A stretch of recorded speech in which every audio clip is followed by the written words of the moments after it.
เติมพลังโดยวิตามิวเยี่ยมเช็ครถเช็คลา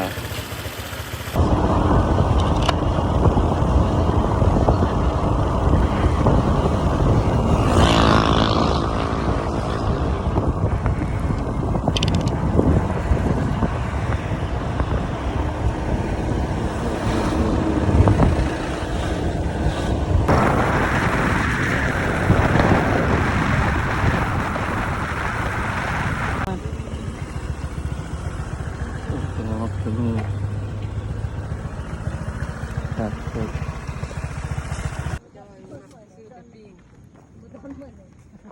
โอ้สิหมูกัน พันไม่เมื่อนั้นนี่เดี๋ยวที่นี่แน่นี่ลำมันยังหนัก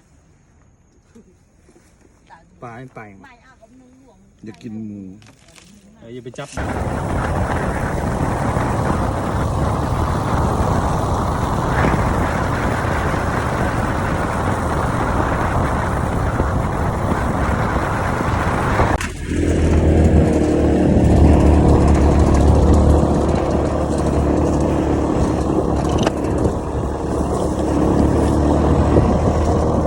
งานแป้งแล้วเนาะสบายแล้วทาง อันกว้าง ทางแป้งไปสบายแล้ว กว้างกว้าง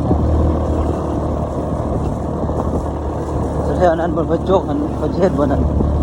บนของวัดบนเลยนะ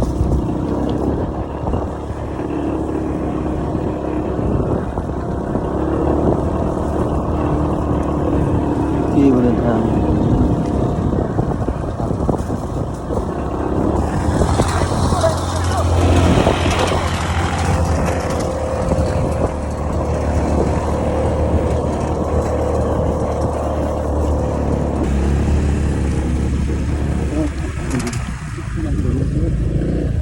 ที่เท่านี้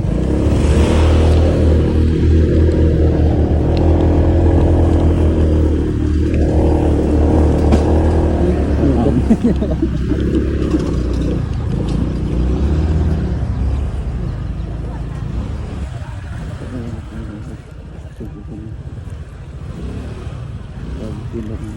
กล่องมันละดิ ได้หมายซื้อบอก ไม่ได้มา ซื้อไซส์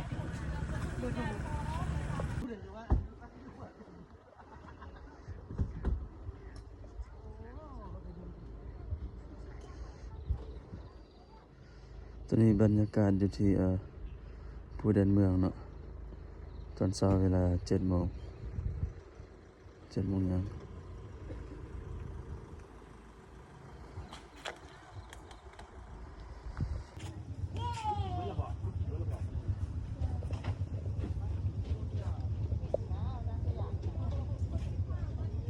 ยับมาผมต้องเอาเสาแค่นี้นะเอาวันใกล้ๆคูณ 2คูณ 1หมดแล้ว